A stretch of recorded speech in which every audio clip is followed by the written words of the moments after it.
Hi friends, 69,000 शिक्षक भर्ती में एक बार फिर से आपका स्वागत है।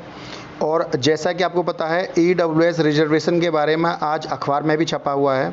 देखते हैं इस कटिंग में क्या इन्होंने ये सूचना हमको दी है। 69,000 शिक्षक भर्ती में ईडब्ल्यूएस आरक्षण पर निर्णय सुरक्षित कर लिया गया है।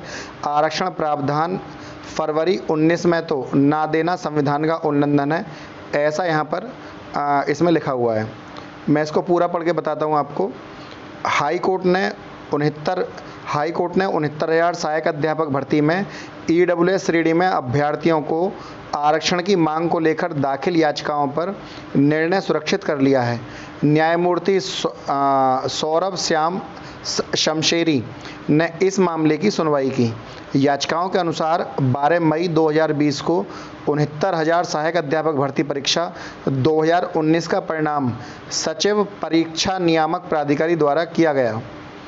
इसके बाद 16 मई 2020 को सचिव बेसिक शिक्षा परिषद ने भर्ती प्रक्रिया प्रारंभ करने की दिशा में काउंसलिंग ली। और देखो यहाँ पे इम्पोर्टेंट बात क्या है, ये काउंसलिंग प्रक्रिया कब शुरू हुई? 16 मई 2020 को। इस पॉइंट को आप समझे ज़रा। इसके बाद यहाँ पर क्या लिखा हुआ है?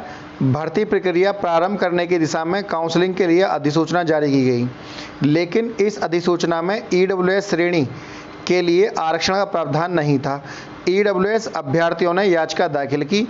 याचिका में कहा गया है कि राज्य सरकार ने 18 फरवरी 2019 को आगामी भर्तियों में ईडब्ल्यूएस को 10% आरक्षण देने संबंधी शासनादेश जारी किया।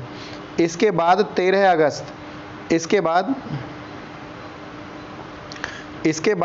अगस्त 2019 को रोस्टर संबंधित कार्यालय ज्ञापन जारी किया गया। इसमें कहा गया कि रोस्टर के अनुसार ईडब्ल्यूएस श्रेणी अभ्यर्थियों को 10% आरक्षण दिया जाएगा, ठीक है, रोस्टर में। लेकिन याचिगढ़ की तरफ से वरिष्ठ अधिवक्ता जीके सिंह, एडवोकेट अनुराग त्रिपाठी, सीमान सिंह, इरशाद अली व अन्य का कहना था कि भर्ती परीक्षा की प्रक्रिया में ईडब्ल्यूएस सचिव बेसिक शिक्षा परिषद ने 16 मई 2020 को जारी की है। मतलब जो उसकी अधिसूचना है वो 16 मई 2020 को जारी की गई है।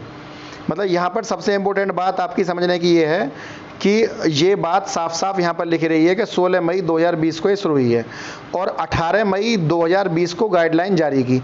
यही मेन बात यही थी इस केस में कि जब आपने काउंसलिंग की अधिसूचना 2020 में चालू करी है तो भर्ती प्रक्रिया, देखिए जो प्राधिकरण है वो जो एक्चुअल अथॉरिटी है वो सचिव अथॉरिटी है।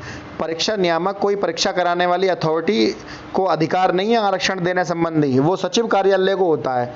तो जब सचिव की तरफ से जो अधिसूचना जारी की गई वो 2020 में जारी की गई। अब देखिए आगे बढ़ते हैं। प्रदेश में ईडब्ल्यूएस को आरक्षण देने का प्रावधान फरवरी 2019 में ही आ गया था। इसलिए ईडब्ल्यूएस श्रेणी अभ्यर्थियों को आरक्षण न देना संविधान के अनुच्छेद 14, 16, 21 का उल्लंघन है। बेसिक शिक्षा परिषद और राज्य सरकार के वकीलों का कहना है कि सहायक अध्यापक भर्ती परीक्षा 2019 की अधिसूचना 5 दिसंबर 2018 को ही आ गई थी। इसके लिए और इसकी परीक्षा 6 जनवरी 2019 को हुई और रिजल्ट 12 मई 2020 को आया।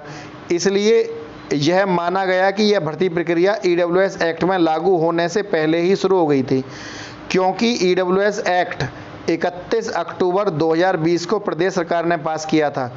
इसलिए ईडब्ल्यूएस श्रेणी अभ्यर्थियों को 69,000 शिक्षक भर्ती में आरक्षण नहीं दिया गया है। अब इनका सरकारी वकील का ये कहना था, चूंकि 31 अक्टूबर 2020 को प्रदेश सरकार ने ईडब्ल्यूएस लागू किया है। 31 अक्टूबर को, डेट को जरा मेंशन करें कि 31 अक्टूबर को प्रदेश सरकार ने किया है।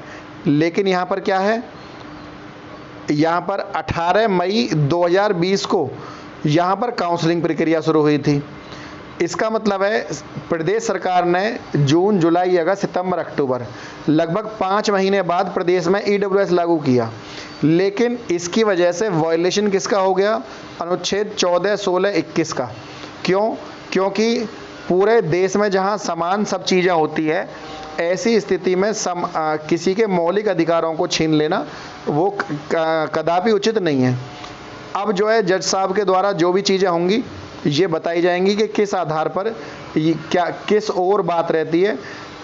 देखिए पूरी उम्मीद है कि ईडब्ल्यूएस को जो है लागू किया जाए, लेकिन यहाँ क्योंकि सरकार चाहती तो इसको लागू करा सकती थी। इसके समकक्ष और भी राज्यों में, क्योंकि 2019 में ही आ चुका था ईडब्ल्यूएस, तो और राज्यों में पहले से ही इस भर्ती प्रक्रिया सेम मंथ में शुरू हुई और उनमें ईडब्ल्यूएस दिया गया है, जबकि इसमें नहीं दिया गया था 69,000 शिक्षक भर्ती में।